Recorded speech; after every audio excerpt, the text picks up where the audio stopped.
So hello everyone, I'm Meghna. I'm an education consultant at Aussizz Melbourne, and I welcome you all to this exciting session on niche courses and careers, where you can get an insight into careers in actuarial science, agriculture science, laboratory science, psychology, physiotherapy, occupational therapy, and speech pathology. We will be joined by Ms. Saru Jindal, a QEAC certified senior course advisor with over 7 years of specialist experience in the international education sector. Through her skills and specialist knowledge, Ms. Saru Jindal has helped countless international students achieve their study goals in Australia.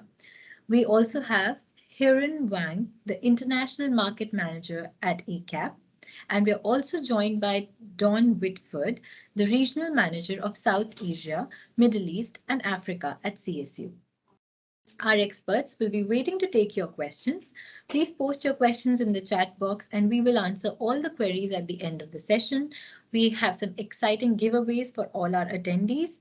We want to take this session deep and interactive, and we encourage all questions and feedbacks you might have. We have bumper cash prizes as well to claim for the ones who leave the most descriptive review under our Facebook post. I will be putting the link in description. Please tag your friends in the comment section along with your feedback. And the most participative audience member will be eligible for free giveaways like PT coaching for free, IELTS coaching for free, PR consultations, and lots more.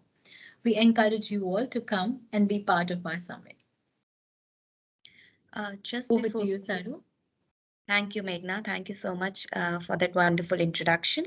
I would just like to mention that we have Don Whitford from Southern Cross University. Um, uh, it was misspoken earlier as CSU. Sorry about that. Sorry, apologies for that. And we have Haoren Wang from ACAP, which is a part of Navita's professional. So I'll be starting off the session by, just to go with the flow of the session, I'll be starting off with the session by giving an introduction about all these courses, their career prospects, what are the job statistics. So it's not only about the courses, but also about the job statistics. What is the current market for these courses? And then we'll be, asking Haoren and Don's participation for the courses which are available with ACAP as well as Southern Cross University. And also to end, we also have one of our students who is currently studying with ACAP to give, their review or their experience studying with ACAP as well. So to start off, I'll share my screen and start off with the first presentation for today. Please let us know in the comment section if anybody is not able to see the screen. I'm sharing it now. I hope everybody is able to see the slideshow. So my name is Saru Jindal and I'm a QAC certified consultant. Today I'll be talking about the niche courses and careers. So basically insights into careers in actuarial science, agriculture science, laboratory medicine, psychology, physiotherapy, occupational therapy, and speech pathology. Most of the students, when they when they consult with us, they talk about all these courses in IT, engineering, accounting, nursing. These are most of the popular courses, but then there are other courses which are available in allied health sector as well as actuarial science or agriculture science, which some of the students are not aware of. So let's talk about those courses today, because these courses are not only rewarding in terms of the amount of salary, the packages that you have, but also rewarding in a sense where you are helping out somebody. So it's a win-win situation, I would say.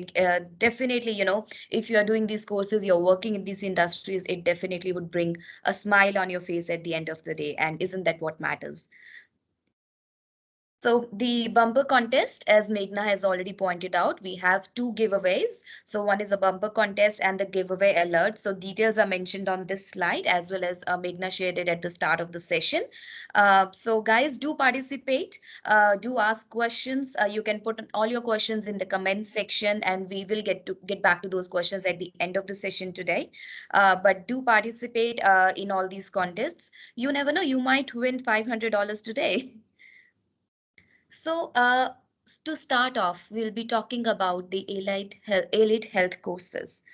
Make a difference with a career in healthcare. So, courses which are apart from just nursing. When we talk about health sector, when we talk about health courses, students generally talk about bachelor's or a master's of nursing or a public health administration, those sort of courses. But here we are going to talk about uh, a broad range of health professionals who are not doctors, who are not nurses, but they are the backbone of the health sector. They still form a very, very important part of the Australian health workforce, and you won't believe they form one third of the Australian health workforce. So there are professions apart from doctors, apart from nurses, but professions within the health industry which are very important and which are very rewarding. Now, these health professionals, they work in a variety of settings. So, you are not only working in hospitals, you have career opportunities everywhere. So you have career opportunities as a private, you can have your own private practice, you can work in community health centers, you can work in mental health services, aged care or child care homes, universities, schools, and even defense. So to add on, it's not just hospitals where you're working, but variety of options are available for you. So we'll be going through all these courses one by one. So to start off, laboratory medicine. Now, what is basically laboratory medicine? It is a science of pathology, basically detecting and diagnosing diseases. Sometimes you don't know. I mean, we live in the current world of COVID. So this laboratory medicine is this pathology course, this laboratory medicine course is very, very important because that is how you come up with all your vaccinations. You detect and diagnose the disease. So it involves analyzing samples and conducting tests using body tissues, example biopsies, and fluids, example blood, to diagnose diseases, enable treatment of patients, and provide information about future prevention. So it's not only about diagnosing a disease now, but also enabling the treatment of the patients. The people, these laboratory scientists who are working, they are working all behind the scenes.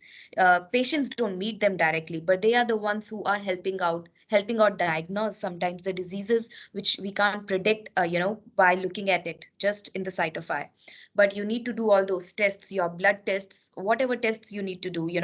So that is where laboratory scientists comes into picture. But obviously, they are not just the normal pathologists, who are doing those tests, but they work behind the scenes. They enable the treatment of patients. They provide information even about future prevention, you know. So this is a really, really important role and a very pivotal role in the healthcare industry. So what are the courses which are available in laboratory medicine? Obviously, there are some vocational courses like Certificate 3 in Laboratory Skills, which is available with, I've written the providers here as well. I'm only named a few providers, but then there are other providers as well who offer these courses. So Certificate 3 in Laboratory Skills is available with TAFE WA and TAFE South Australia. The Certificate 4 in Laboratory Techniques is available with Swinburne University of Technology, the Boxall Institute, or the TASTAFE. The Diploma of Laboratory Technology is again available with Swinburne University of Technology. It is available with Boxall Institute, TASTAFE, or even TAFE Queensland. So these are all vocational level courses. Now, obviously, if you're looking to work as a position of a laboratory scientist, you need to do courses which are at least a bachelor's level, so higher education courses. Now, a bachelor's in biomedical science, laboratory medicine is available with CQU, CDU, CSU, Curtin University, and Murdoch University. A Masters of Laboratory Medicine, the accredited Masters of Laboratory Medicine is only available with RMIT and UTAS. So there are only two universities in Australia, RMIT in Melbourne and UTAS in Tasmania, of course. So these are the only two courses which are accredited. So the list of courses accredited by AIMS, the link is already, I've provided it here, which is aims.org.au.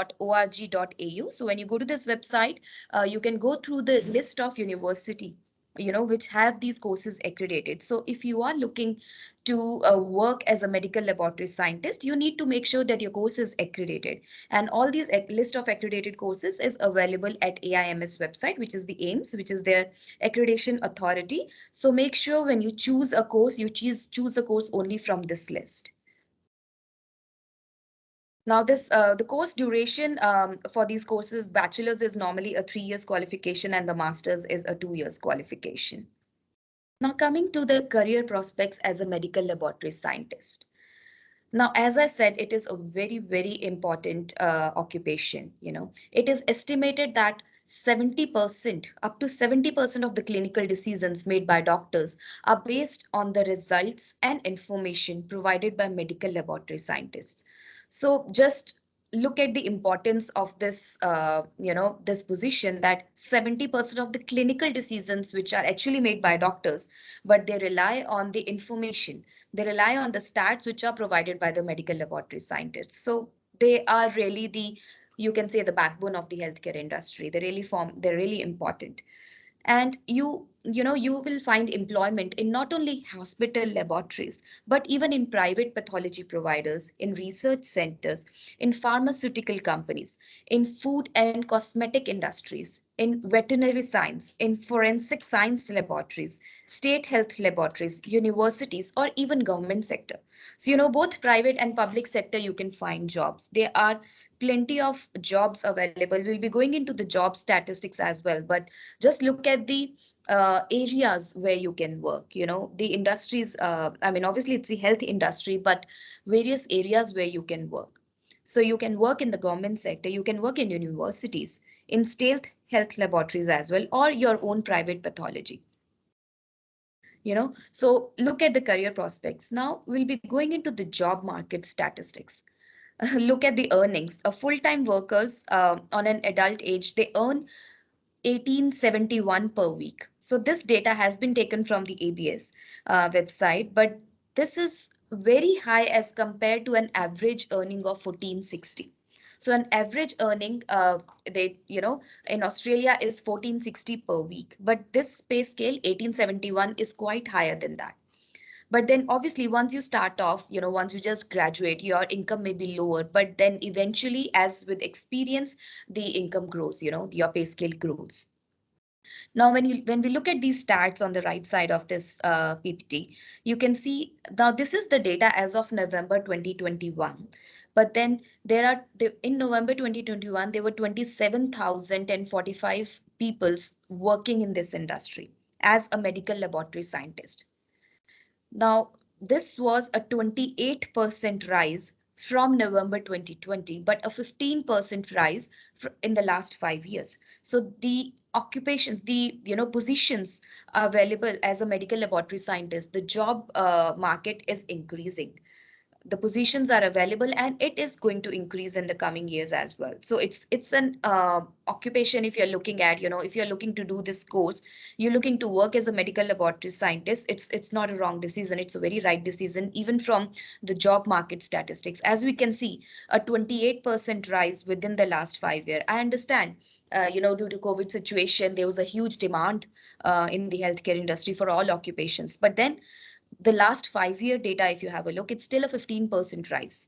you know so if you compare data during COVID and pre-COVID as well, it's still a rise in the number of job positions available, a number of people who are working in this industry, and this occupation is going to rise.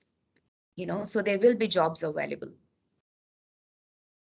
So this was about medical laboratory scientist. Now we'll be going to the next occupation, which is psychology. Now, what is psychology? I'm sure all of us would have heard about, psychology. Okay, something which fascinates, but it is the study of human mind and behavior. It is a very, very critical role, a very in-demand role in the current modern world. If working with people and exploring how they think, they feel, how they behave, if this is something which appeals to you, if you think about, oh, how that person might think or how that person might feel, and you want to study that, that is all about psychology. And if this is something which fascinates you, then definitely a career in psychology is a very, very good choice for you. Now, what are the courses in psychology? Here I'll be talking about the higher education courses only now, because in order to get your registration in any of these allied health courses, you need to have at least a bachelor's qualification. So I won't go into vocational courses. So we'll be talking about the bachelor's and the higher education courses only. So Bachelors of Psychological Science, which is available with ACU, Australian Catholic University, ACAP. Now we'll be talking about that in detail. Haoren will be speaking about it. CQU, CDU, UOW, and SCU as well. So we have SCU representative as well today here with us. So we'll be talking about all these courses in detail of what SCU has on offer. The next is Bachelors of Psychological Science Honors, which is offered by ACU and ACAP. Now, I may not have mentioned all the providers here, all the providers throughout Australia, but I've tried to cover as much as possible. But then you may find other providers as well who offer these courses. But whenever you're selecting these courses, please always make sure that you only study in an accredited course. Next is a graduate diploma in psychology, which is offered by ACU and ACAP. A Masters of Professional Psychology, which is offered by ACU, ACAP, UOW, and Southern Cross University. A Masters of Psychology Clinical, which is again offered by ACU, ACAP, CQU, and CDU. Please make sure you always check the campus locations for these universities, because these universities, they have multiple campuses. But when it comes to these sort of niche courses, they only provide at one or two of the campuses. For example, if I talk about CQU, they do have a campus in Melbourne, in Brisbane, and all sort of cities. But then this course of psychology is only offered at their Queensland Rockhampton campus. So most of these courses are available in their regional campuses.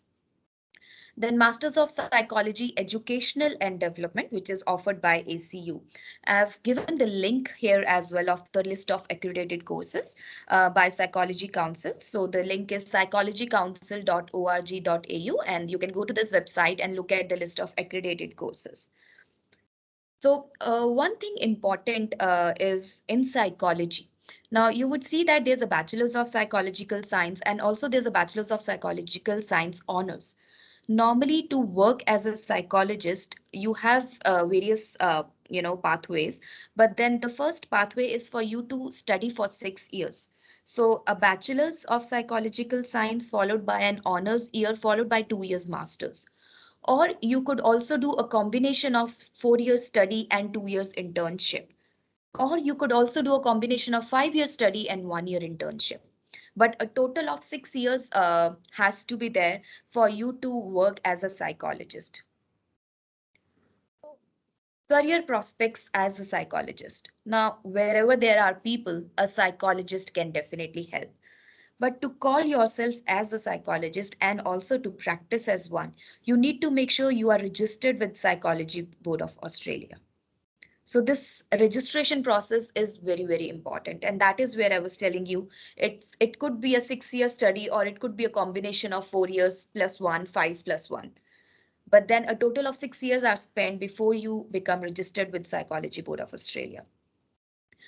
Now there are two types of psychologists. Now, when I was talking about the courses which are available in psychology, you would have noticed there are some specialized areas like health, sports, where these courses are available.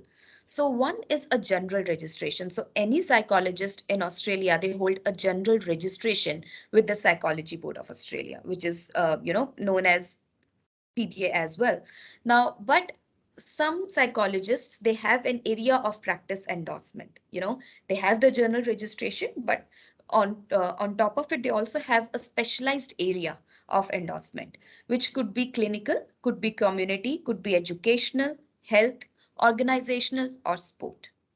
So you could have your specialization in one of these areas on top of your general psychology. But then it doesn't mean that, if you want to, if you're working in sports, but you cannot go to a general psychologist, you still can go to a general psychologist. But then there's also could be a psychologist who has his specialized degree in sports, in dealing with the issues around psychology in sports area.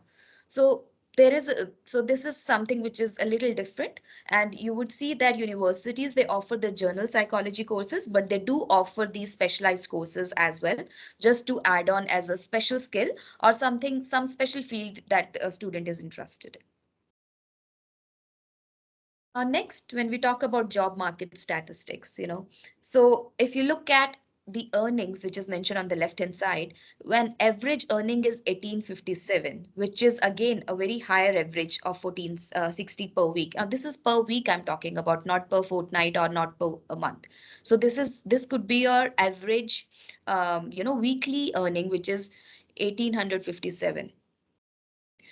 And when you look at the industries which psychologists work in, it is not just healthcare, but healthcare and social assistance, education and training. Universities and every education provider these days, they need a psychologist as well. And then in public administration and safety. So these are the major areas where the psychologists are working in. These are the major industries where psychologists are working in. But then apart from these areas, there could be other areas as well. You could work as a as a private in your own. But then these are the major areas from statistics point of view where major psychologists are working in. Now, when you look at the national employment of psychologists, as of November 2021, Australia had 32,595 psychologists. Now, as in the last 1 year, this is definitely a dip of 2%, but if you compare for the last 5 years, it is an increase of 8% in the employment. So this is the actual data which we are sharing with you guys so that you are aware of, you often talk about, I mean, courses, their entry requirements, their fees. You can look up at the university websites as well. But today we are talking about what is the actual career of working in these occupations. What is the current job market statistics for these occupations? So this is something which we want all of you to be aware of. Now, next is physiotherapy. It is again a very, very important profession, a much needed one. What is basically physiotherapy? Physiotherapy is the treatment of injury, disease, and disorders through physical methods. Such as they would ask you to do exercise, they'll do massage, they'll do manipulation and other treatments. But over medication and surgery. So when you go to a physiotherapist, what they try to do is to relieve you of your pain of any injury, but using only exercise, massage, and other treatments. So there is no medication involved here, there is no surgery involved here. So that is the job of a physiotherapist. What are the courses in physiotherapy?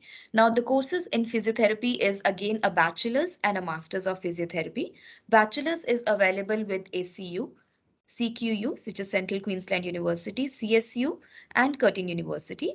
And the Masters of Physiotherapy is available with Swinburne University of Technology, the University of Queensland, and University of Canberra. So you can see the course is available in Canberra as well if some of the students, they're looking to study in that regional area. List of the courses. Again, the courses which are accredited by AFRA. Please make sure you only choose an accredited course. You can always go to AFRA's website. In AFRA's website, they're just drop downs. So you can go through those drop downs, select physiotherapy, bachelor's or a master's, any particular state which you want to select, and it will give you a listing of all those accredited courses. It will also tell you what is the duration of accreditation, whether it is currently accredited and accredited for how many next years. So next is career prospects. Now, a degree in physiotherapy prepares you for a range of career opportunities in metropolitan, rural, and remote settings. So as you can see, many of the students, from their own reasons, they would like to move to regional areas. So these career opportunities as a physiotherapist are available not only in metropolitan cities like Melbourne, Sydney, or Brisbane, but also in rural areas. So, in regional areas where you can move and work as a physiotherapist. You can either work independently or you can also work as a part of a team of healthcare professionals.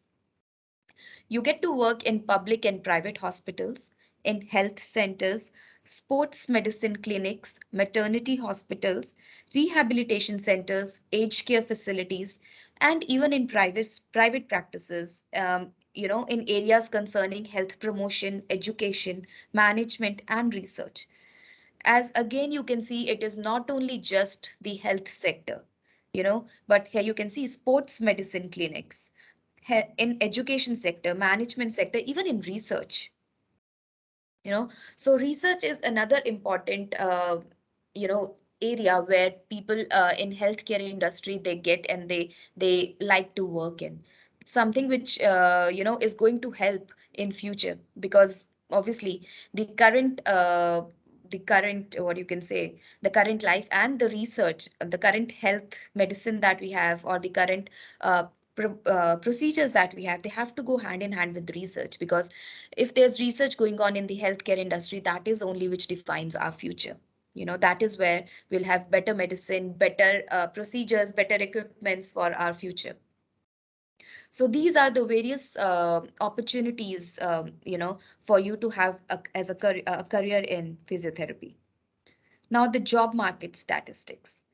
If you look at the average earning per week is 1444, which is, roughly almost equivalent to an average earning of any occupation in Australia. This earning may be lower when you start off, but then as you gain experience, it goes higher.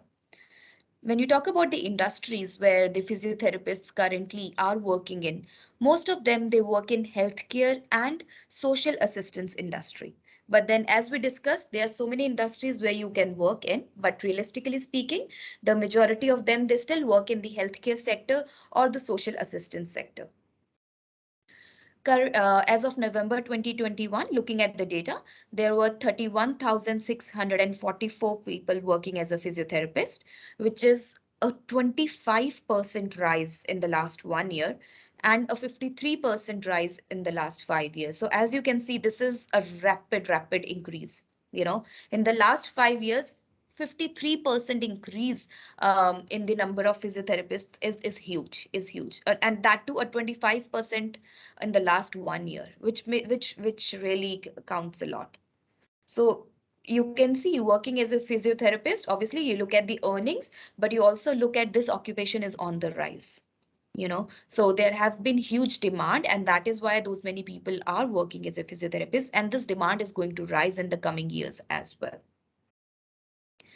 Okay, guys, I like to pause here for a moment because one of our associates, Haoren Wang from ACAP, I would like to um, pass on the session to him because he has to leave early today. He has some prior commitment. So I'll be passing on to this, and then after his session, I'll be coming on to the remaining occupations. Thank you. I'll stop presenting for now, and Haoren, I would request you to take over from here. Thank you so Thank you much. so much. Okay. All right, I'll start now. Can everyone hear me? All good? Yes. Okay. Hello, everyone. My name is Haoren. I'm here to represent ACAP. It's our great pleasure and honor to join one of our best and closest partner Aussizz Group's event today. First of all, I want to say a big thank you to Aussizz Group team. Thank you for organizing such a great event, and thank you, Saru, for your excellent presentation. Um, More importantly, it's my great pleasure to meet our students after so long. We have been working from home for a long time. For 2021, I believe a lot of people went through a hard time, but I do believe for the new 2022 new year, we are just going to get better and better. And the ACAP and Aussizz Group, we are here working together and working hard to try to build a bright future for our students. And tomorrow will be the first day of the Lunar New Year. So I also want to wish everyone a Happy New Year. Okay, now let's start our presentation. I will share my screen. Just 1 second. So our name, ACAP, ACAP. The full name will be Australian College of Applied Professions. We are under Navitas Group. ACAP started from 1983. we are delivering the specialist courses since 1983, which means for the past almost 40 years, ACAP has been delivering the courses in human services sector. By saying human services, we are talking about psychology, counseling, criminology, and social work. At the moment, ACAP, we have 4 campuses around Australia. And in each city, our campus is located right in the center of the city. So, for example, our Melbourne campus is located on 123 Lonsdale Street. So, right in the center of the city, always easy for students to access to the campus. And the good thing for our campuses around Australia, every one of them, we are able to deliver the bachelor degree of psychology for our international students. But for master degree, as Saru just mentioned, it's always good to double check with our consultants from Aussizz group because we only deliver master degree and honors degree of psychology in certain campuses. And let's have a look of the highlight for ACAP. Small class. The first thing, definitely small class. We need to talk about small class. And when we are talking about small class, especially for the psychological class, sometimes we mean really small. For our honors degree and master degree, each intake maximum, we can only accept 12 to 15 students. And for especially the master degree, sometimes the ratio between teacher and students is down to 1 teacher to 2 students. So as you can see, really small class. And another highlight, we have very good work placement programs. For the past almost 40 years, ACAP, like I said, we have been delivering and focusing in the human services industry. And we successfully built up a lot of strong partnerships with the organizations in the industry. For many of our courses, it's actually compulsory for our students to do the work placement.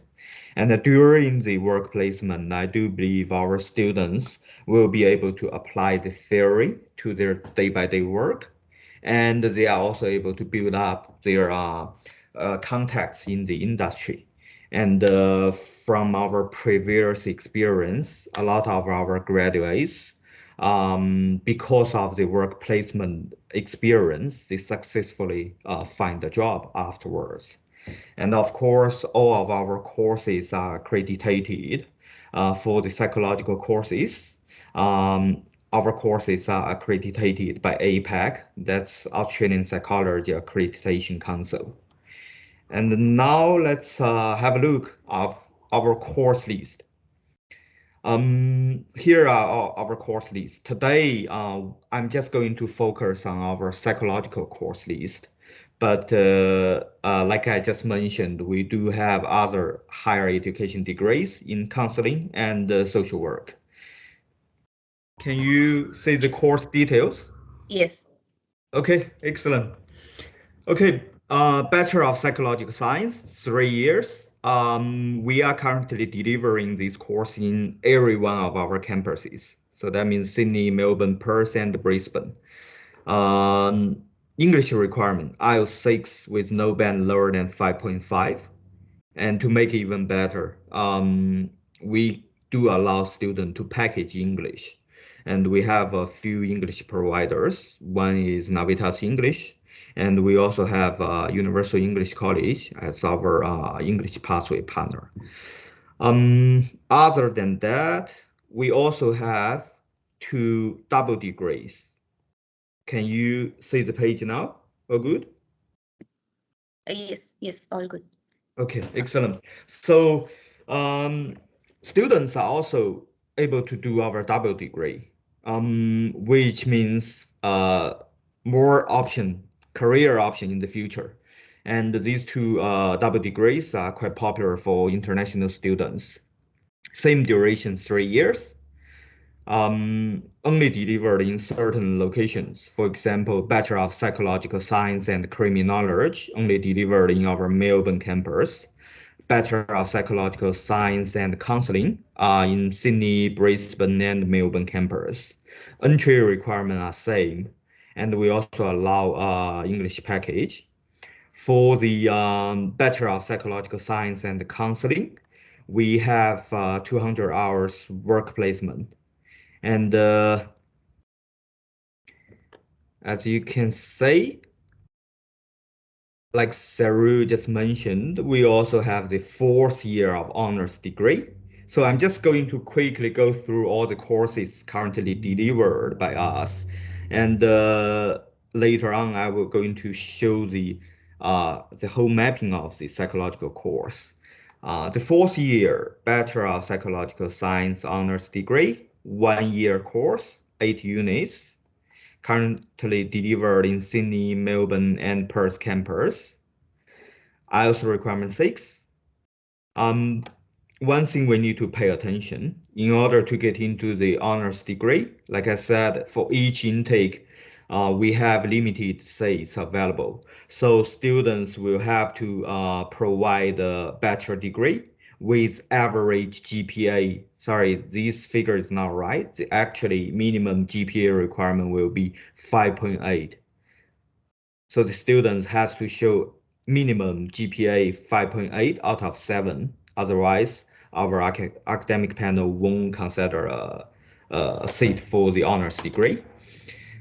And for the fast track, for example, students who did not do a bachelor degree in psychology and they are thinking about to build up their future in this area, we also have a fast track that's a graduate certificate of psychological science packaged with graduate diploma of psychological science. In total, it will be 1 year and a half. And here are the entry requirements for the graduate certificate. Academic requirement, completion of a bachelor degree. IELTS requirement will be 6.5 with no band lower than 6. For the graduate diploma of psychological science, we also have a lot of students who completed the bachelor degree but didn't achieve the minimum GPA requirement for the honors degree. So they ended up applying this graduate diploma just to build up the GPA. After that, reapply the honors degree. After the GC and GD or the honors degree, we have the 5th and 6th years master degree. That will be the Master of Psychology, Clinical. For these course, entry requirement, as you can see here, completion of a 4-year sequence in psychology degree. And we also have the minimum GPA requirement for this 2 years program. That will be 5.5 GPA out of 7. And the IELTS requirement will be 6.5, no band lower than 6. As you can see, for this 2 years program, we have 1,000 hours work placement. And now, because we went through a lot of courses. Some students, you might feel confused which course is right for me. So let's look at the whole mapping for the course. Can everyone see this map? Yes, Can you sir. see? Yes? Yes. Okay, excellent. Okay. Okay, for students started from here, like I said, normally student will firstly start it from the bachelor degree. That will be 3 years program. Once you done the bachelor degree, if your GPA is above 5.8, then you will be able to consider to apply for the honors degree 1 year program. Once student done this honors degree, they will have two options. If student's GPA is above 5.5, then they will be able to apply the master degree of psychology, clinical, 2 years program. If the GPA is not good enough, then they will be able to apply this 1 year program, Master of Professional Psychology. And the difference will be, Saru just mentioned, one student completes the Master of Psychology clinical, they will be able to apply the AOPE, which is Area of Practice Endorsement.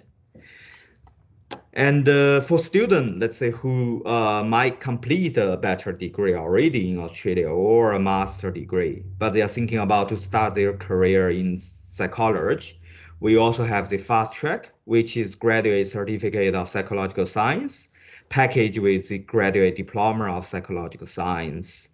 In total, that will be 1.5 years. Once they complete this package, they will be able to apply the honors degree. But of course, they need to achieve GPA minimum 5.8. And some students, they also have the questions about what's the difference about these two masters of psychology clinical and master of professional psychology. So I will show students this map, the registration map. Okay, let me quickly show you the different one. In the meantime, if you have any questions, please feel free to leave a message in the chat box. Can everyone see my page? Okay. Yes, Yes, yes, enough. we can see. Okay, excellent. So here is the pathway option from the APAC web page.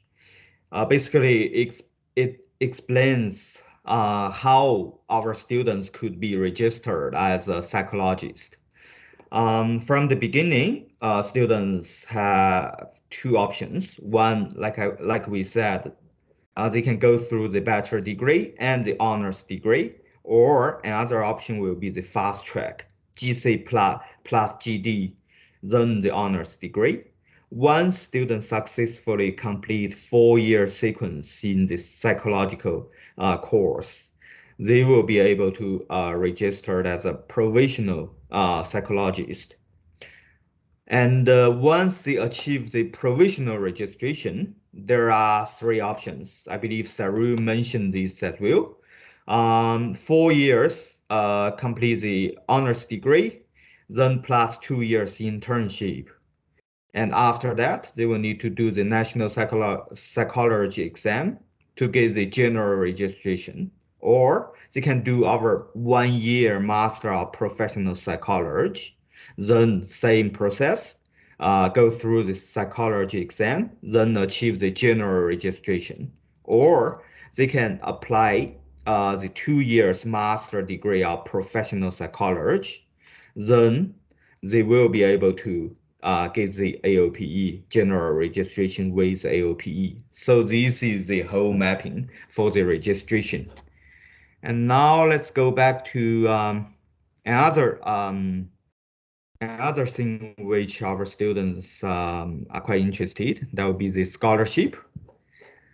So let me quickly share the document. So after our presentation, I will also share all the documents with Aussizz group team. And if any one of you would like to have the documents, please feel free to contact Aussizz group team. Let's have a look. All right, so here is our scholarship chart.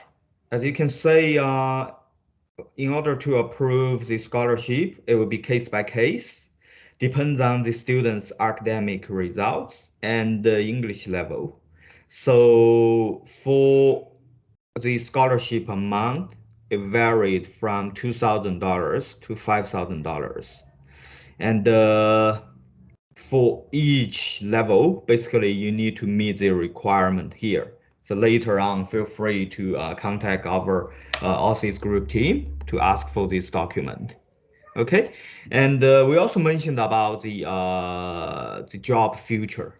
From the government issued skill priority list, as you can say, in almost every area, the government did suggest we have strong request for the psychologist. As you can say, in clinical psychologist, educational psychologist, organizational psychologist, for each state, it all shows strong, strong, strong. So especially after the COVID, I do believe for our society, we need a lot of psychologists to help people with their mental health. And I do believe this will be a very bright um, future job. And later on, Aussizz Group, I believe, will go through the immigration option as well. So just to let you know, at the moment, the psychologist is on the state list for most of the states around Australia. So also bright future with the immigration option as well. Mm. And yeah, that's probably all about my presentation. So any student has any questions, please feel free to leave a message in the chat box. And thank you again for Aussizz Group. Haoren, there's one question actually from regarding ACAP. A student Usman is asking, what about masters in physiotherapy in ACAP? At the moment, unfortunately, for this course, we do not register for the crackers. So we are not able to deliver this course to international students. Thank you, Haoren. I hope that answered your question, Husman. My presentation did cover the other providers who offer the Masters of Physiotherapy. Thank Yeah. you. And thank you, Haran, for your time today and such useful information, especially about the registration, in psychology. So how students can develop and look at the courses and, work as a psychologist, which is very, very important for them to, understand. And thank you for that. If any of the, anyone in the audience has any questions in regards to the courses with ACAP, please put it in the comment section here so that we can get the answers while Heron is here because he'll be leaving us soon. But then going forward, if you have any questions in the future also, we can do help out and we'll make sure we answer all your questions here today. Thank you. Thank you so much. Thank you, Thank you. Thank everyone. you. Thank you. Thank you so much. Thank you. Okay, so I'll be going back to my presentation now. I'll be sharing my screen. Okay, so we spoke about a couple of courses before ACAP session. So now we'll be talking about the other courses in the allied health sector, and we'll be going to the agriculture as well as the actuarial sciences after this health courses. So that the next very important course that we have is occupational therapy. Now, this is a course which many students are not aware about. They don't know what an occupational therapy is. They don't understand what is the importance of an occupational therapy because, when we talk about health sector, we always talk about medicines, we talk about surgery, but then there are procedures apart from just medicine and surgery. So that is what we are talking about today in this session, is about the courses which are apart from, this medicine and surgery, but some methods which can definitely help people. So what is occupational therapy? It is a client centered. So the client, the patient was very important here. It is a client centered health profession that involves ongoing assessments to understand what activities you can do and what activities you want to do, but you have some limitation, you know, due to which you are not able to perform that activity. What are your goals? What are your motivations? And to offer advice and techniques about how to do something more easily, more safely. As you can look at this picture, this is a part of one of the activities that an occupational therapist may ask you to do.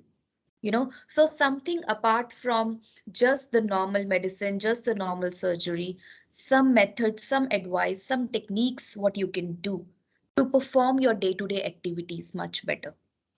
You may have some physical inhibition, you may have some mental inhibition, whatever it is, an occupational therapist will help you out there to perform your day-to-day activities in a much better way. Something that you want to do may not be a day-to-day activity, but something that you want to perform, but you cannot.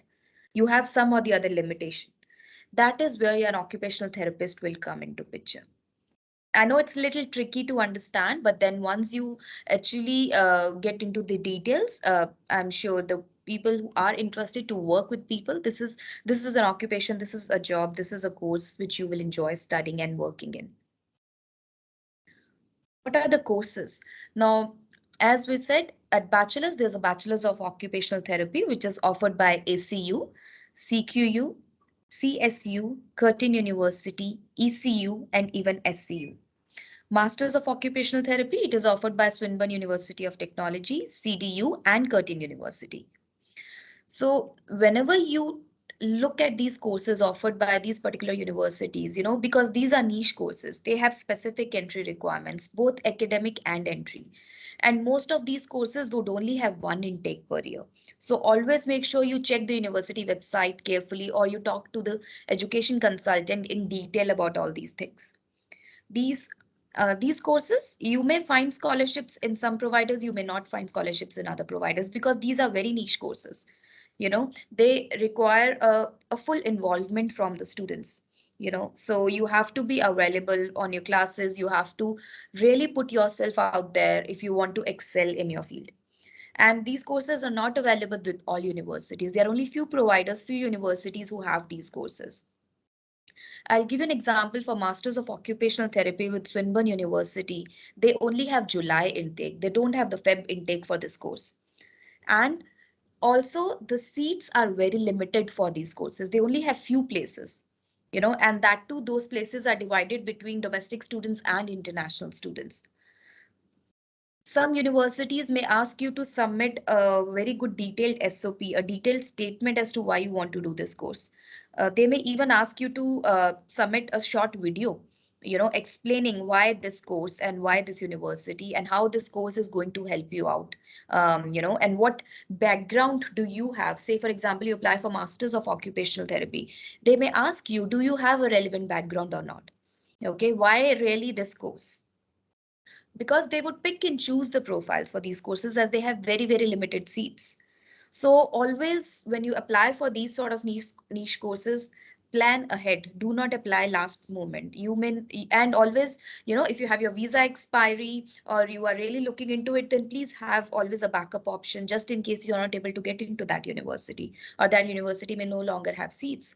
So always make sure you consider these courses. When you're studying these courses, you consider wisely.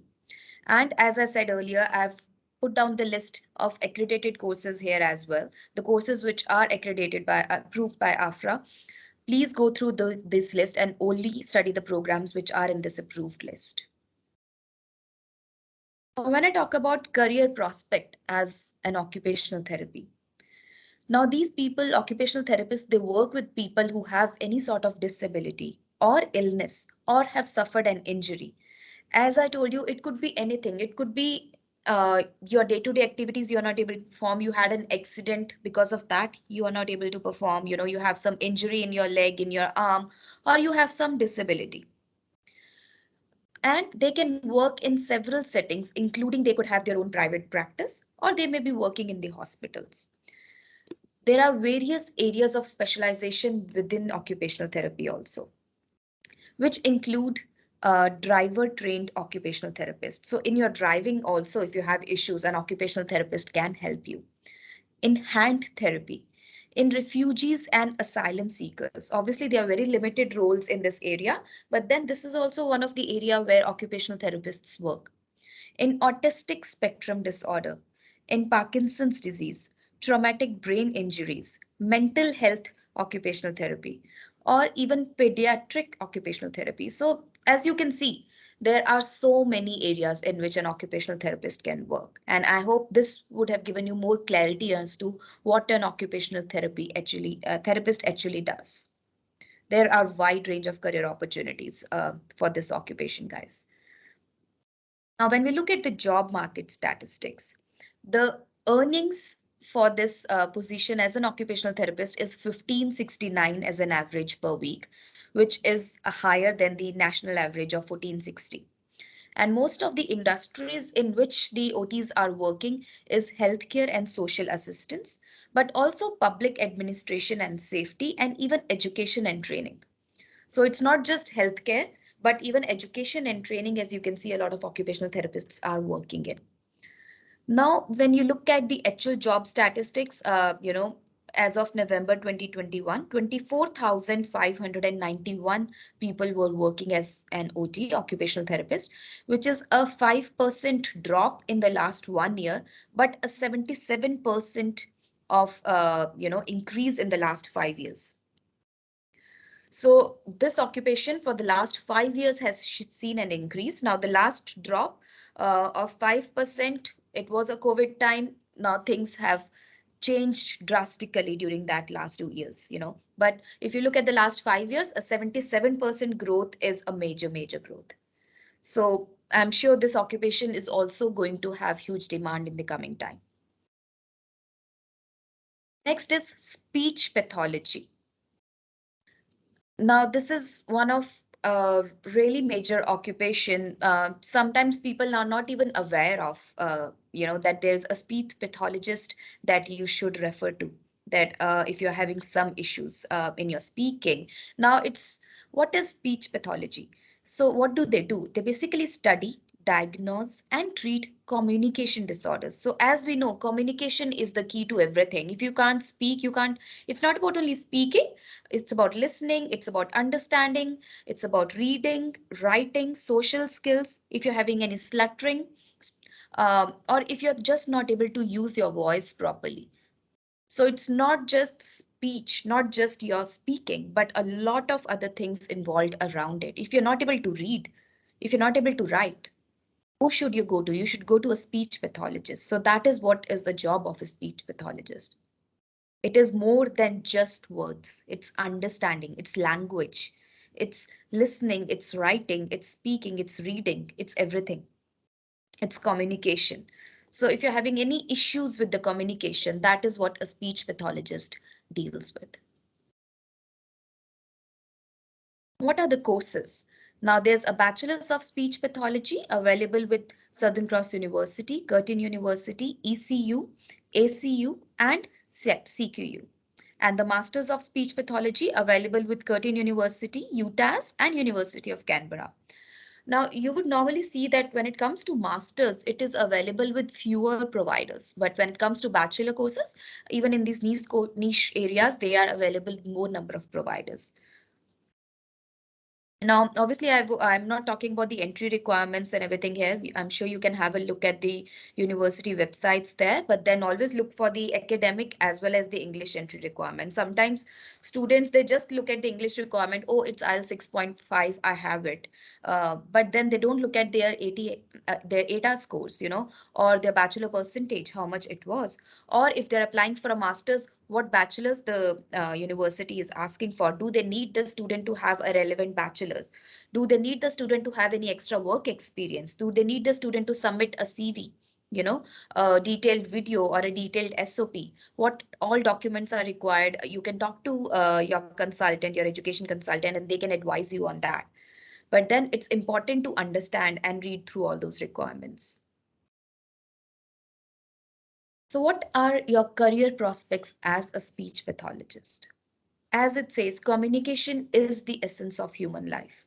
Does it seem like a bit overstatement to you? But the people who actually have communication disabilities, they would disagree. A good news is that therapy with a speech pathology can usually offer great improvements. As I told, many people are not aware that if they're having any issue with communication, if they're having any issue with their speech, they can go to a speech pathologist and get it cured. It's really important. I mean, I can't even think that having some issues with communication, so it is the essence of life. Definitely just think about if you're working as a speech pathologist, the number of people you will be helping out. As I mentioned in the starting of this session today, it is a very rewarding career, not only financially, but your mental well-being would be, you would have a peace of mind. You would have, at the end of the day, you would have that smile on your face that you've helped somebody today. Speech pathologists, they typically work in health sector, education, and disability, including the NDIS branch. But speech pathologists, they also work, this practice is continuing to evolve. They may work as clinicians, as educators, as researchers, as policy advisors, as managers, advocates, consultants, and even other aligned roles. So there are plenty of opportunities available for you if you want to work as a speech pathologist. They provide services in a range of settings, including public services such as government agencies and even non-for-profit organizations, in private practices and with other speech pathologists as well. Or you can practice solo or in with other disciplines. So you can practice, you have variety of, in all these occupations. This is not just speech pathologist, in all these occupations, you can either have solo practice, work in combination with some other, but have your own private practice, have your own clinic, or work with the government, work in public hospitals, work in government agencies. So all these options are available. Demand for speech pathologists had never been stronger, but it is a very, very rewarding career. Now your progression could be dynamic. You could start off working in a children hospital, but you could move to a private practice later on, or you could even work overseas in a non-for-profit organization. You know, just ask yourself, what would your life be without communication? And then think what difference you can make to others' life. And this is not just about speech pathologist, as I mentioned, it is about all these occupations that we are discussing today. These are all going to make a difference in someone's life. Next is the job market statistics of a speech pathologist. If you look at the average earning per week, which is 1827, which is way higher than the national average of 1460. And it had seen a 23% rise in the last 1 year and a 33% rise in the last 5 years. So you can see the growth for all these occupations, the demand for all these occupations is increasing year by year. So going forward as well, the demand for speech pathologists is going to increase. Next, we have discussed all of our allied health courses. Now we'll be talking about the next two important courses. One is the Actuarial Science, and then we'll be moving on to Agriculture Science. So Actuarial Science, this is one course which very, very few people are aware of. If you are interested, if numbers or mathematics is something which excites you, then there is no occupation better than working as an actuary. It is a discipline that applies mathematics and statistical methods to assess risk in insurance, finance, and other industries and professions. So you would be the one who would be predicting what will be the future of this business by looking at the data, by analyzing the data.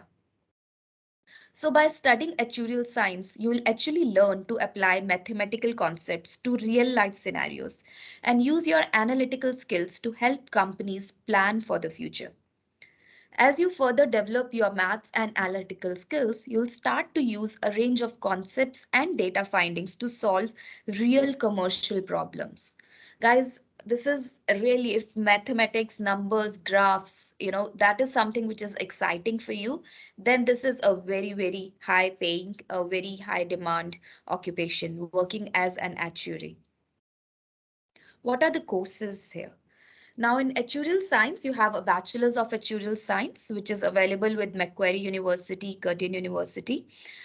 Then Masters of Actuarial Science, which is available with Macquarie University, the University of Melbourne, and Curtin University. There are many other providers who offer these courses, but then yes, there's a bachelor's and then there's a master's program. Career prospects, amazing, amazing career. Trust me on that.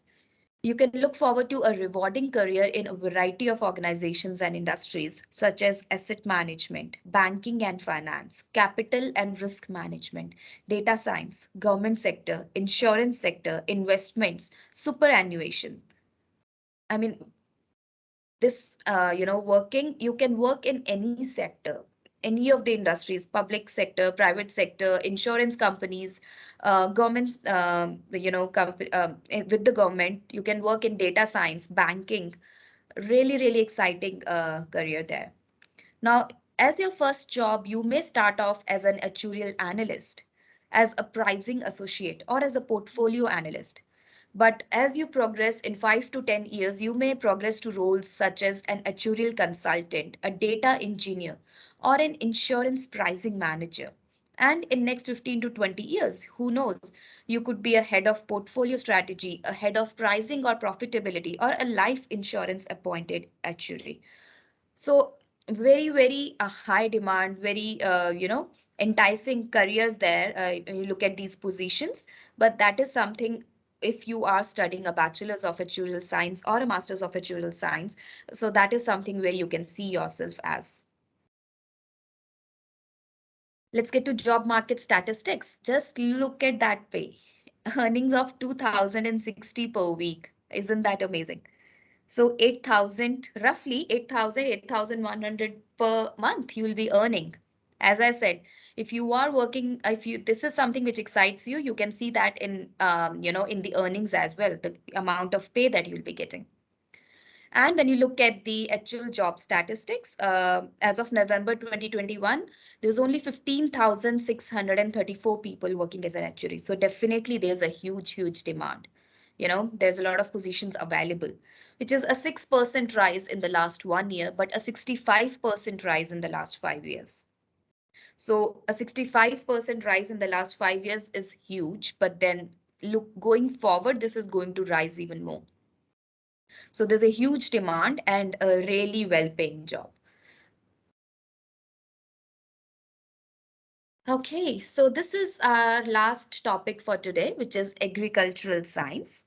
So I'll not be talking about the vocational courses or agriculture in general, but mainly focus here is on agriculture science. So working, if you want to work as an agriculture scientist, so that is what I'll be talking about in detail here today.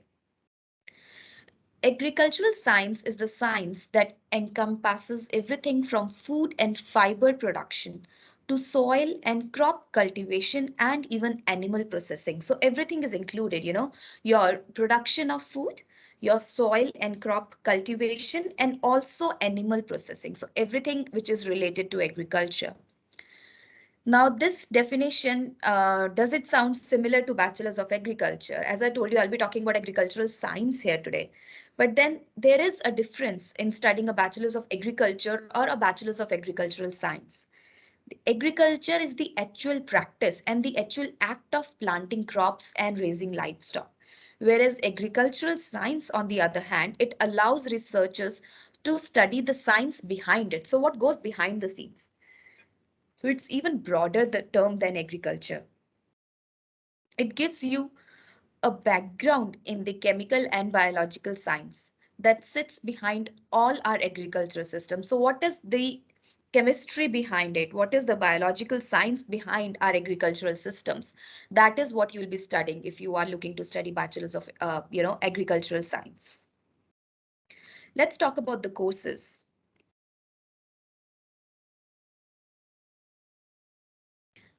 Bachelors of Agriculture, which is available with CSU, CQU, and UTAS.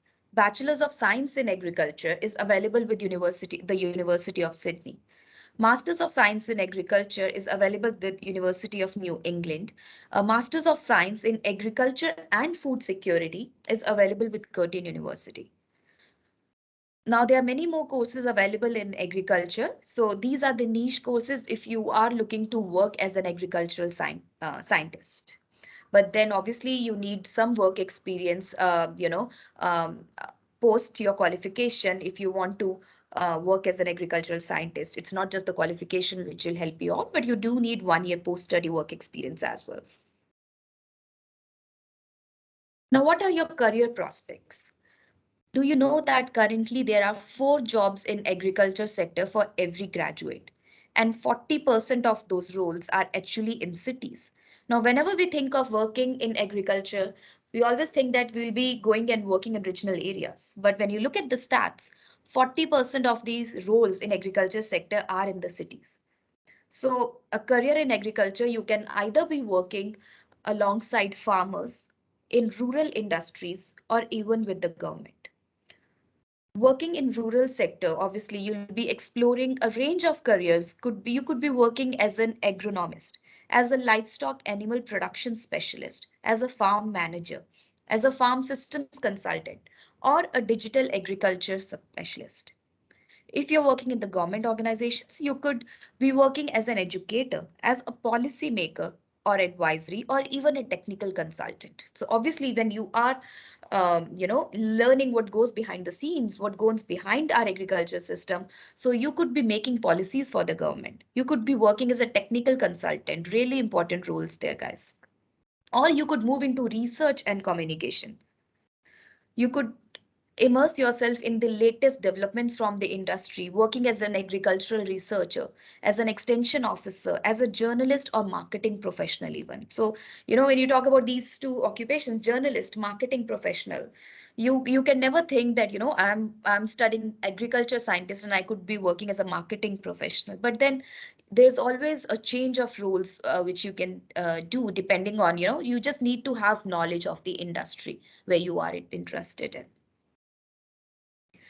So obviously there are in all these courses, most of these courses you will find masters by research or PhDs as well. I've not talking about those courses because we have a specialized session on the research courses, which is happening at 5 p.m. today. So just make sure if anybody is looking to, study research in any of these courses, you can attend that session and they'll be talking about the entry requirements of research courses as well.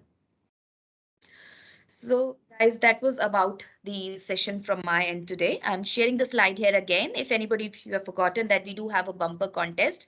So please pour in your questions here.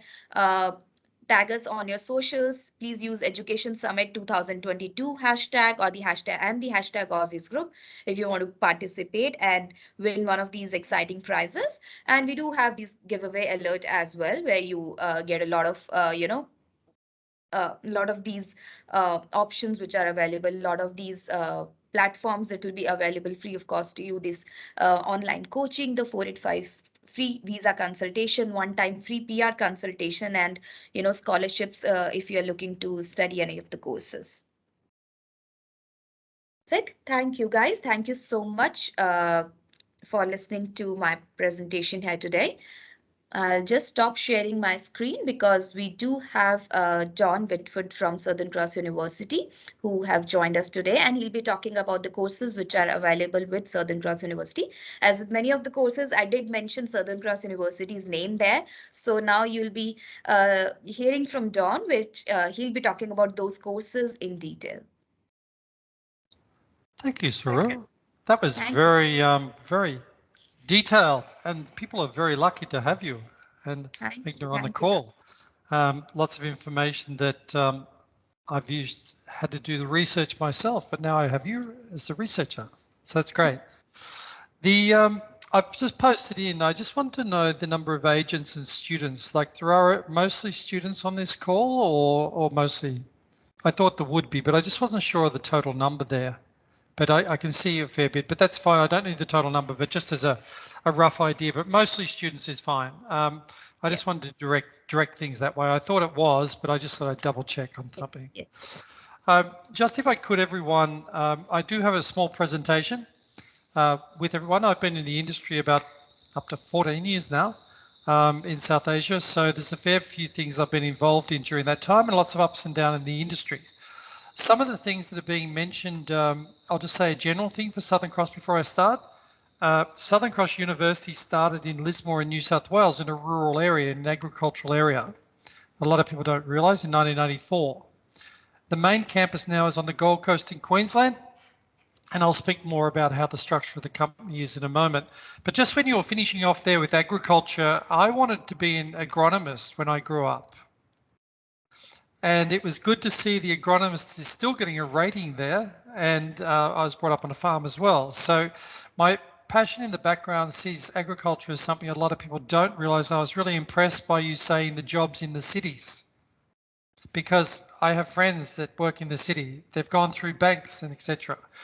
We are at Southern Cross working with a regenerative agriculture program in graduate certificate. And I just in passing mentioned that. It's not part of what you were talking about exactly.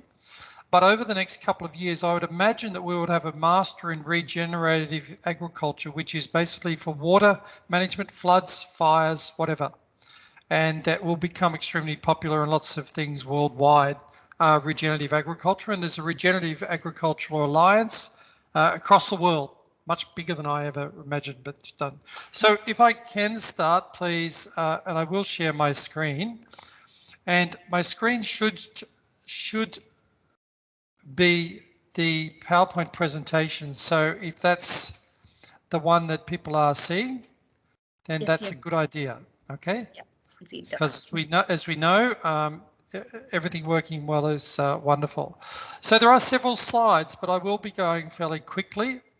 My idea is that I will give you some information from these slides, but I'll then jump to our website. I feel that the students need to know how accessible I am. Now, Saru knows this. I'm probably the only regional manager for any university that will give out my private mobile to the people that are on this call, which I have already done in the text box. People say, do I get annoyed? And I say no, because my background is in career counselling. I'm no different to the counsellors at Aussizz, everyone.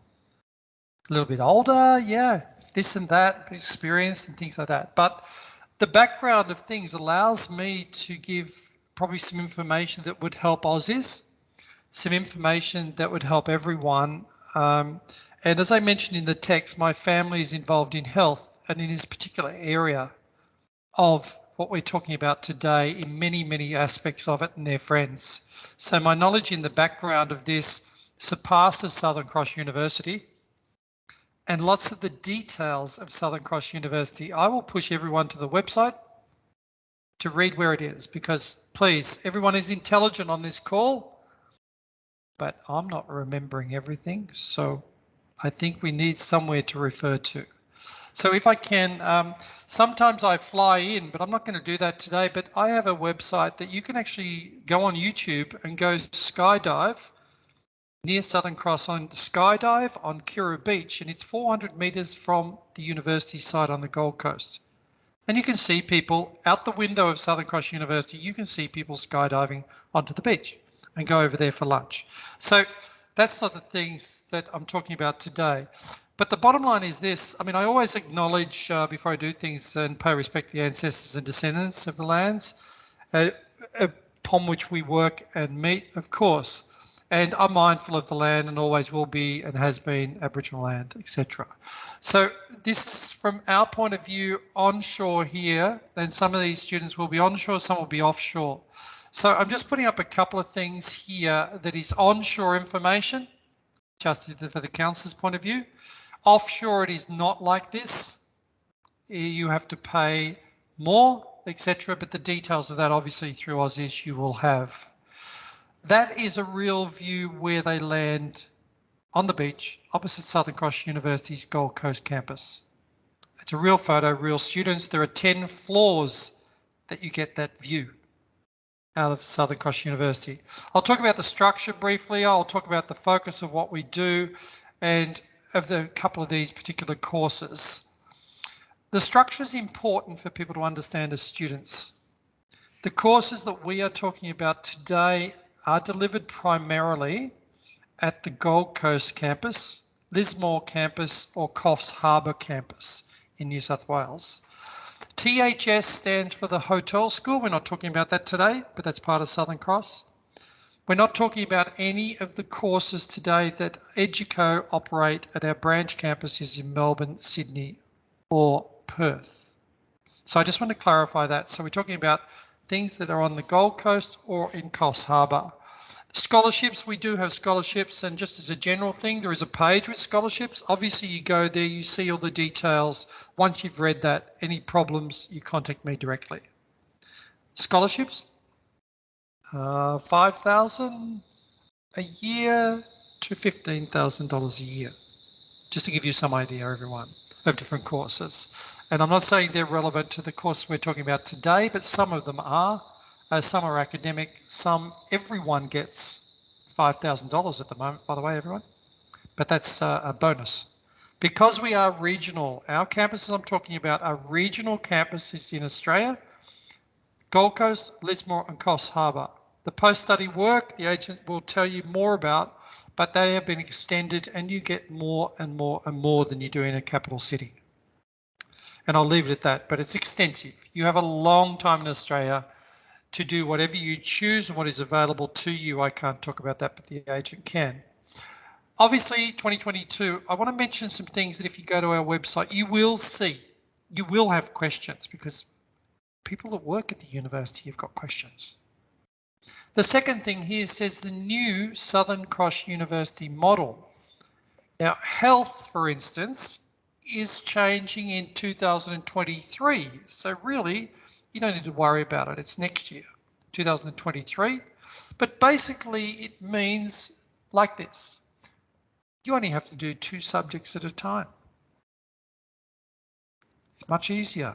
Some students think it's much easier. They get higher marks. They only have 2 subjects rather than 4 to concentrate on. They do those, they continue on, etc., etc. Okay, and there are ways to do that, and I'll do that and give you some idea. But that's just a quick thing. SCU model is a new way of learning.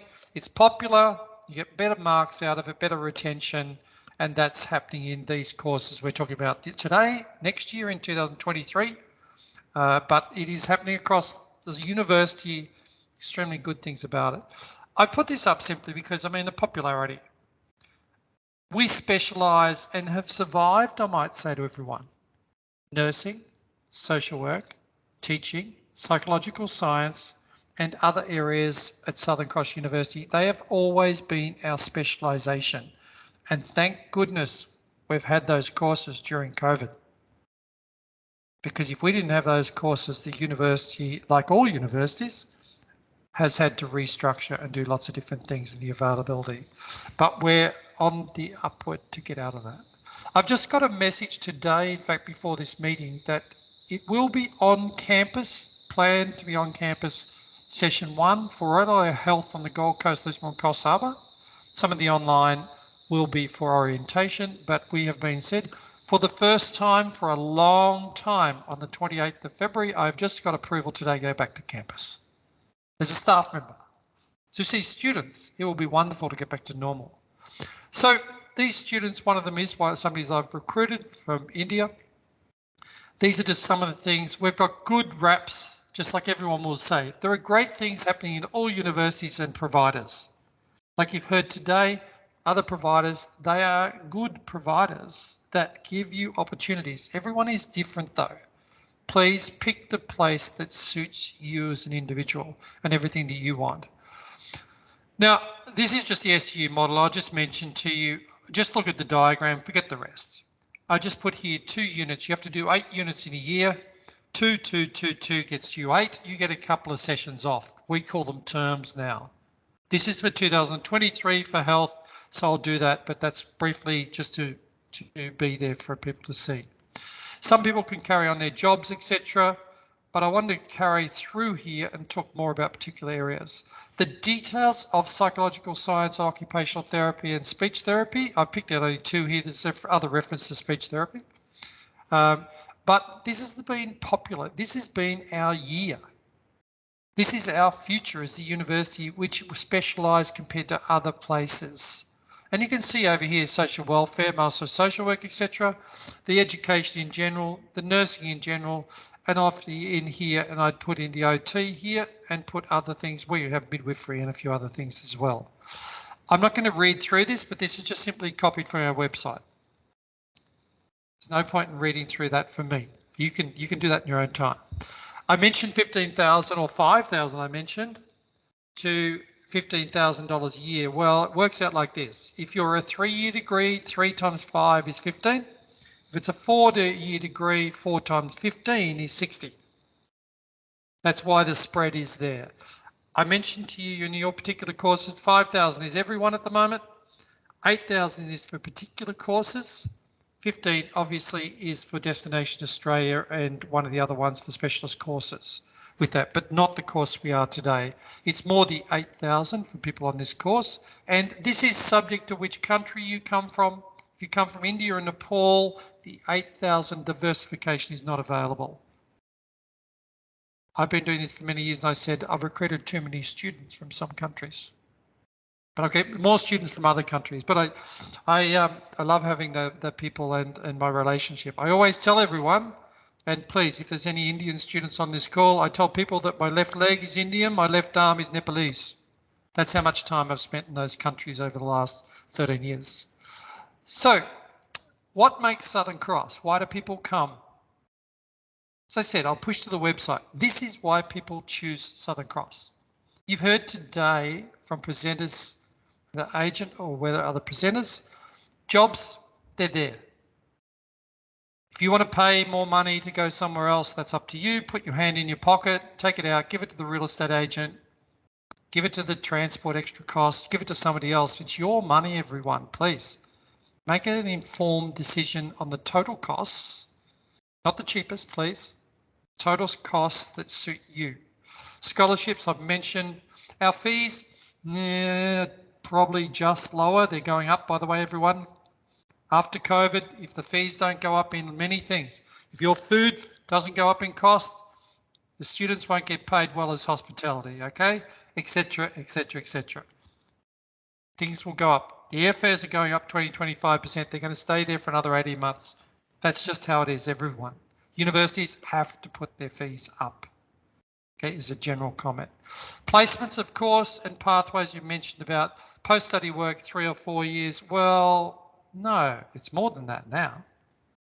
It's actually 3, 4, so 5 years. So I put this on every page. I'm not going to go through it again, but obviously social work, I did a presentation. This is everything.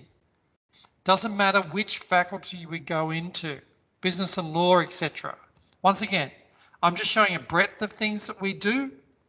Postgraduate business, why do they come? Same reasons, all right? Engineering, Lismore is where you get the big money for scholarships, 15,000, but that's the thing. So what I want to finish this before I go to the website is simply this. These are the points that make us, with the post-study work I already mentioned, it needs to go up to 5. Regional campuses in general, we've had complaints for years internationally saying that Australian education is getting too expensive. 10 years ago, to the lobbyists that goes to the Australian government from India in ARI, I wrote to them and I said the following: send students to regional campuses. It will be less cost for them. Finally, guys, because of COVID, because of demand for jobs, because of people all of a sudden realizing it costs a lot more to live in big cities. If I showed you where I'm doing this session from today, it is up in the hills behind the Gold Coast looking over the Tweed Valley out where I worked 20 years ago doing the same thing. 20 years ago, not because of COVID, because you can. Cost of living is less. It's a cheap way to get on a flight and go to Melbourne to the MCG to see my team play football.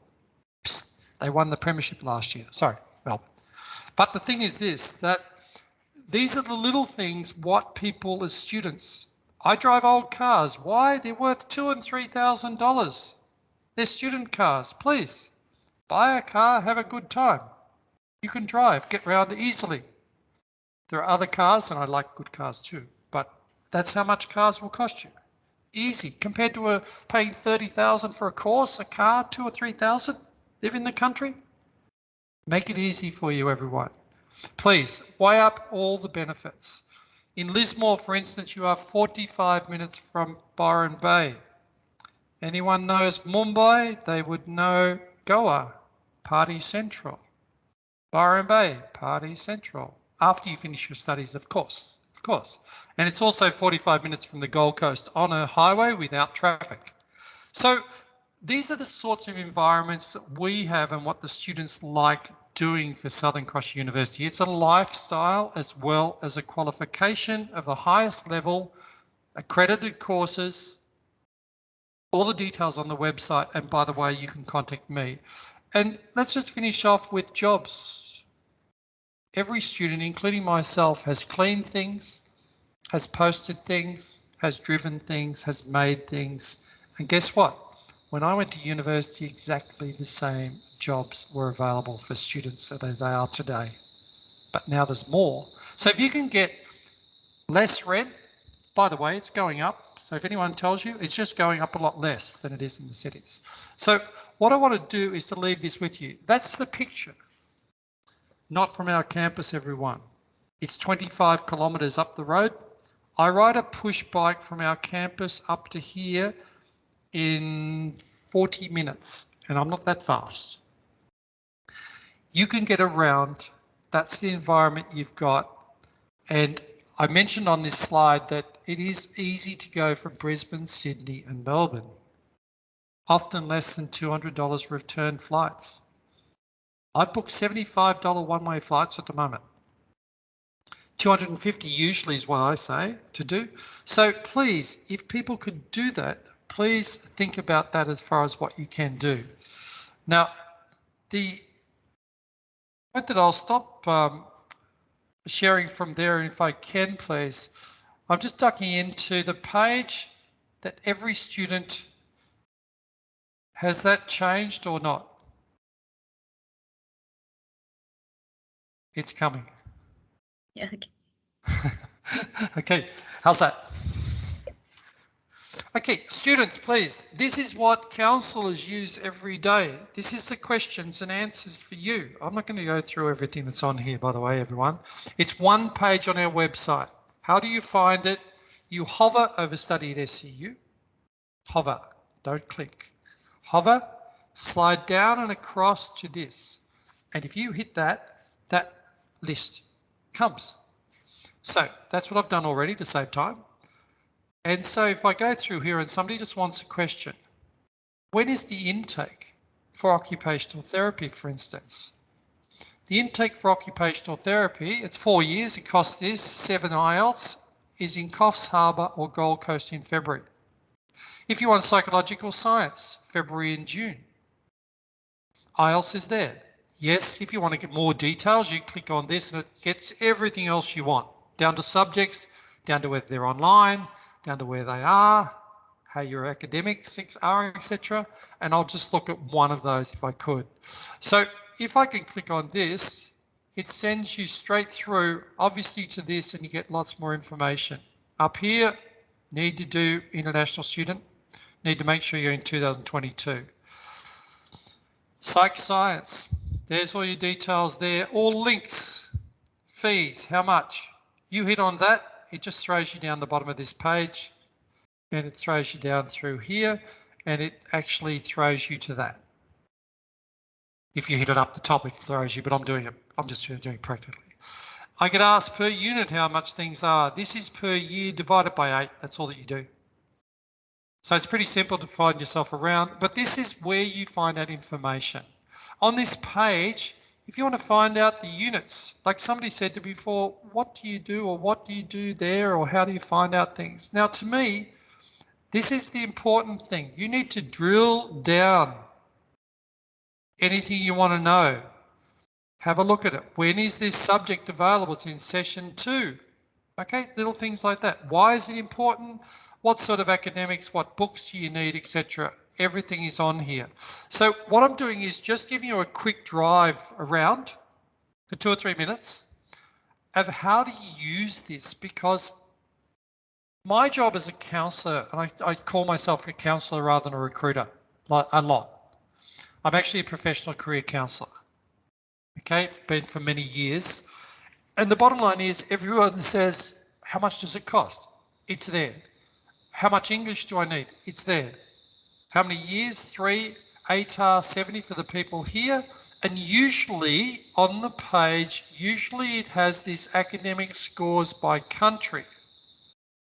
Not all the courses have these, and it is quite frustrating to do that. And I'm going to mention that, okay, this is one particular, but you can see there's a range of different things. And if I was Nepal, for instance, I'm going to pick out that Nepal, 73 from here is what you need in Nepal to give you some idea. And different countries you can see through here, Sri Lanka it's 4.5. So that's the sort of detail that is available with most courses. But if it's not there, I know it's getting updated at the moment because I've asked it last year to be done. It's a huge job. This is the sort of information you can get. If you do that, As I said, psychological science, you do the same thing. If you want to get all the rankings and that impresses you, and please, I'm not being derogatory, but if that impresses you, you would find them here on this particular site. Ask yourself one thing with rankings, no matter whether it's our university or anyone. Is the ranking of anything you are asking relevant to you passing your course? And if you answer yes, okay, but it's not. The effort that you put in, the hours that you put in rather than working in a job, the fact that most students don't realise, if you fail a unit in most universities, you will have to work nearly 200 hours part-time to earn enough money to pay for that unit again. Please ask yourself, is that worth it? Please get the priorities right. That's all I'll ask you. I mean, obviously, I've already mentioned having a good time, so I think I can get away with saying that you've got to be serious at different times, but you do have to do that. Some of the other things, obviously, same setup, speech pathology, etc. Okay, so that's the important thing to know. Now, I'm going to stop sharing because this is the usability of information in this day and age is much better than me telling you everything. Where do you get it is the answer you should all have, whether you're a student, a counsellor or not. Who can I ask? Where can I get? Now, when I said give my mobile out, if I give my mobile out and somebody contacts me and they have not gone to our website, how impressed or unimpressed do you think I would be? I would be unimpressed. And if I could, I'd say, really? Go to the website and prove you're a serious student. Prove that I should spend my time with you. Prove that I'm working for the agent for nothing. Because remember, the university pays the agent to look after you, and I work cooperatively with the agents, everyone. So please, anything you tell me will go straight to Saru. Anything. So there's a direct line, okay? And she gets every referral through. Now, that gives you a brief overview of Southern Cross University. It's a young university, it's vibrant, people have a good time. There are so many different nationalities. I'm not going to tell you how many, you can find it on the website, but if I say between, 40 now or has been up to 60, there's a mixture of, in these particular courses, international is the least citizenship. Aussie is more, and they are crying out to meet more international students, everyone. Please come. For that purpose alone, because international education is meant to be sharing. Most of my contacts from working remotely from 2001 are from international students I helped get jobs in tourism and hotel management. Their lives are incredibly different now. They have changed jobs. They have been trained well to start with. They've had a great experience with people in a multicultural environment, with people that can help them. And as I mentioned to start with, we are specialists at these areas that we are talking about.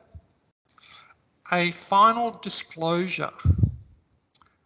I have two children, they're twins. They're both physiotherapists. I'm applied science background, professional footballer that has so many injuries that the physiotherapists, I know many, and the anatomy of the human body pretty well. Psychologists have been used in sport and personal life. And so therefore the relevance of today's area of trying to spread what international students study in Australia is why I went into international education in 2008, everyone. That's what I thought international education was about. Bringing people that were talented into areas of demand that suited them, and whatever opportunities they have for themselves in the future, subject to the rules of whatever country they're in, good luck to them. And I call them the person living next door. So my litmus test is simply this. I recruited international students that I would be proud to live next door to, that have put in the effort, and that don't pay any more extra money to anyone than they need to get the end result that they deserve from the effort that they have put in. So please, there's my saying for the day. So thank you. It's a pleasure to be here. Thank you, Don, for those wonderful words. I think is very important for students. Everybody talks about courses and the entry requirements, but I think the information which you gave them was very to the point and something which every student needs to know where to find the information.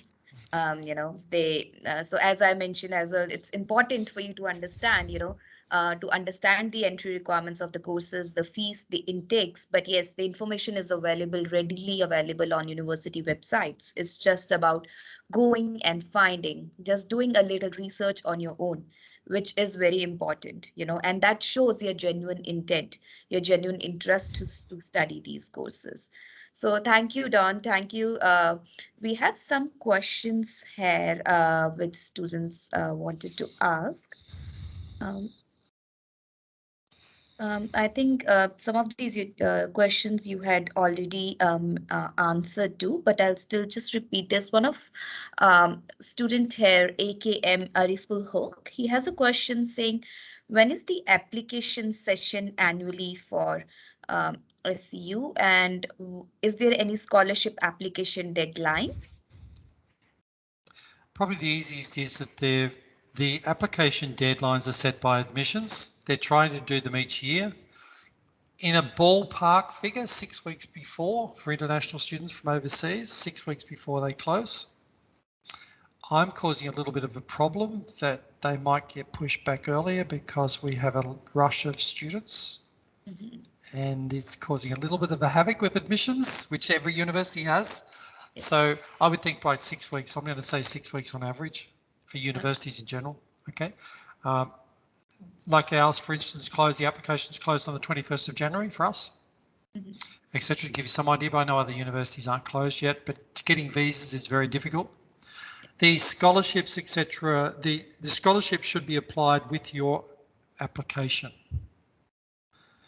So when I say there is deadlines, Destination Australia deadlines, and I have to say I think it's just being updated on our website, but effectively they have to be quite early, and the exact date would get off our website. Just to go to the scholarship page, look at the Destination Australia one, and do that. The idea of how good you have to be to get these things, universities won't exist if everyone gives scholarships to everyone all the time. General comment after COVID? 30% less staff, etc. 30% less courses are throwaway lines that I'm using, okay? That's not unrealistic in most universities. The idea of, I'm going to put out 80%, 85%, you'll get a scholarship somewhere up there if you're about that, I would say. What it is, what it's called, let's look at the detail, but you need to be. The regional scholarship I mentioned, 5,000, everyone at the moment is getting that. The diversification, that is more of where you come from to diversify.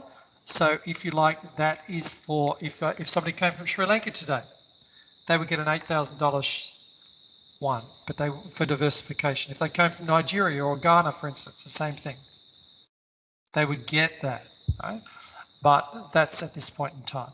But the other academic ones for that, if somebody from India or Nepal, they can't get the diversification, they want $8,000, they're going to go academic, they're sort of 85 plus, that sort of area for that.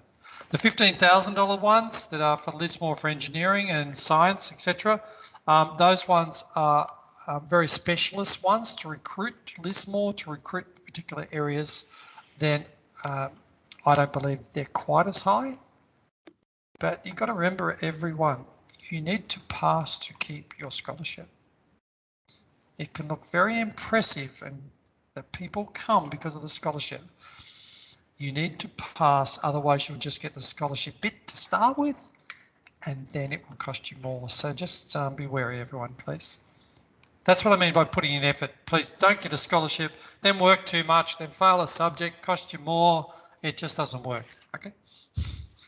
Total figure.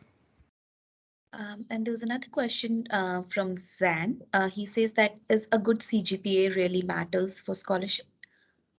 Look, it does. It does, but the amount. Our scholarship forms have just been updated you can upgrade from $5,000 scholarship to get $8,000 in your second year if your GPA is higher in your first year. Correspondingly, if you got an $8,000 scholarship, and this is on the forms, and it's just gone in there, I think they've just been put up, then if it goes down, you will only get 5,000. If it doesn't get that next GPA, you will get nothing. Your regional scholarship will disappear if you don't get it, right? So it's this flexibility, but it comes back to the effort, comes back to passing. And if somebody asks the question, do you have to pass everything? Well, there is some leniency in there. The exact leniency, I mean, it's by other people to judge, not me. Okay. And John, I think the last question for today, the student is asking, is PhD programs available with Southern Cross University? Sure.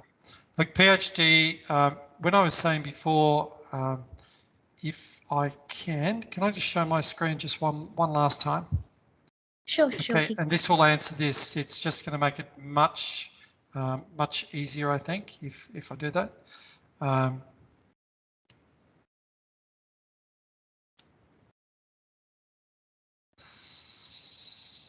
Sorry, how are we going? We're there? Okay, just imagine we're back on the home page, everyone, okay?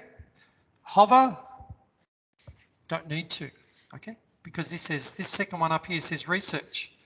But you hover over the research, you go to the graduate school, and all the research PhDs is handled by a different group of the university totally. I get to know about them when you arrived, usually, as a regional manager. I like to know earlier, but I don't usually. But you need to click on the graduate, you need to go in, you can find out from this page, you can find out whether you're eligible, you can find out what is available, how you apply, and it's got complete details in here. To give you some idea, high degrees by research, there's just a list here, I won't go through them all, but there's a whole heap on the right-hand side here of the PhDs. Environmental science and management, for instance, if that was somebody with agriculture, that might be something. So you would click on here, go into it. If there's any interest, this is what I want to impress on people. Anything that says supervisors, go and have a look what supervisors have done. It's all public information, everyone. If you send in a great proposal and there's nobody to supervise you, you cannot come to Southern Cross University. You've got to have a supervisor. Now, when you click on this, the supervisors, all their details are here, including emails. Don't pester them. Write a very short proposal, few lines. Once you find somebody who has an area that you might be interested in. So please, you do need to have to do a bit of work, but it's that simple, everyone. There's a how to apply button on that page, etc., etc., right? So the question on that, and the question I can just see here says about Master of Public Health. My disclosure, my wife's done public health. Okay. So I do have a good opinion, and Southern Cross used to have public health, but I was in Bangladesh and they dropped it after I got some students. So public health is good. After doing a Bachelor of Physio from India, well, that's careers counselling. Okay, if I do this, you spend a lot of time doing physiotherapy. If you can find jobs for a Master of Public Health in Australia under seek.com.au, do the research. If you can find out the types of things that you can get jobs with doing it, the answer is yes. It's a personal choice. Sorry, I have to say that. And from my perspective, other people might talk about other things, but the Master of Public Health is a personal choice. Australia is a population of, 25 mil compared to India's 1.5 billion. I'm just guessing that because it's about that. So therefore, NGOs, etc., and jobs that are in India, for instance, with say a public health twist, many, many more because of many, many more population. And Australian government, the government has to spend more money on public health. And I think coming into Australia after COVID, if public health isn't on the rise after the situation we've been in, and people have taken to more gambling, more drinking, more smoking, more drug taking, etc. during COVID, and etc. and other things that we've talked about already today, then please, our eyes have been closed. But you still have to get paid to do the job in some people's eyes. So there's a lot of research. It's a great area to be involved in, I think, from my perspective.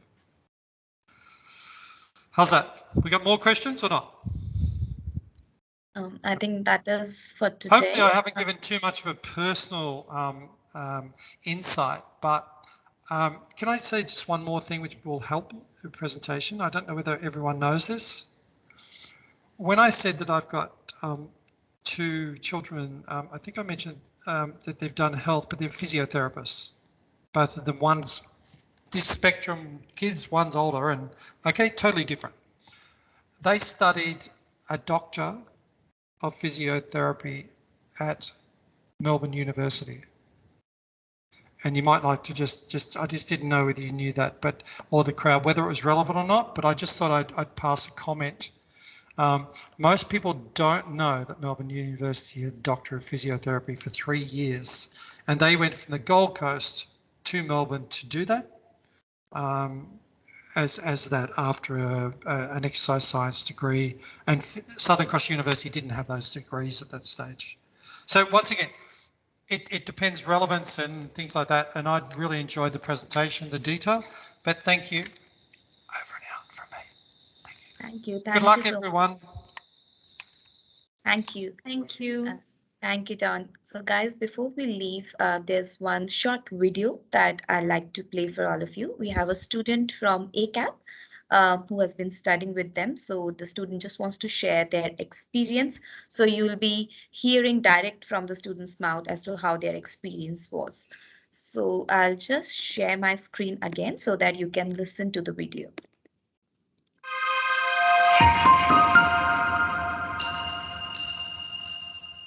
Hello everyone, my name is Pujan and I'm currently studying Masters of Social Work from Australian College of Applied Psychology.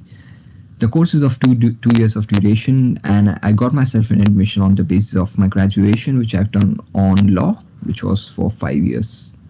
So social work has always been my preferred courses to go for, as my grandfather is also a social worker, and that was an inspiration for me to pursue this profession, as not a lot of great colleges are there in India, and that's why I decided to pursue it from Australia. While streamlining the universities in Australia, it was a bit tricky, but I got an amazing guidance from Aussizz, as it was very well known agency back from India, and I got an amazing guidance from one of the representatives called Mrs. Ayushi. She helped me in streamlining the colleges. She helped me in getting the process of admission so smoothly. She also supported my profession. Like, a lot of people tried to guide me to different professions, but she told that this profession has a great future, and that's what happened. So yeah, coming to an ACAP was pretty different. The whole process of online classes has started, and I was a bit skeptical towards that, but they were very welcoming. They welcomed us. They provided us with an amazing resources. It never felt like we are studying online, as the professors were always been in constant touch with us. They also gave me a clinical placements where I got a practical experience of how social work works in Australia, and from that placement, I have the horizon of the knowledge has widened a lot. I'm currently working as a full-time in one of the NDIS organization, and it's just because of the knowledge that I pursued throughout this course. And yes, the journey has been an amazing one. Yeah, just to succeed, you need the right people around, and I've been pretty lucky with all the people who I've got in my life, and they have helped me a lot. So yeah, just a suggestion for everyone to get the right people around, and yeah, just dedicatedly work towards your profession and love your profession, and that's it. You're way to go. Thank you so much for listening to me. Have an amazing day.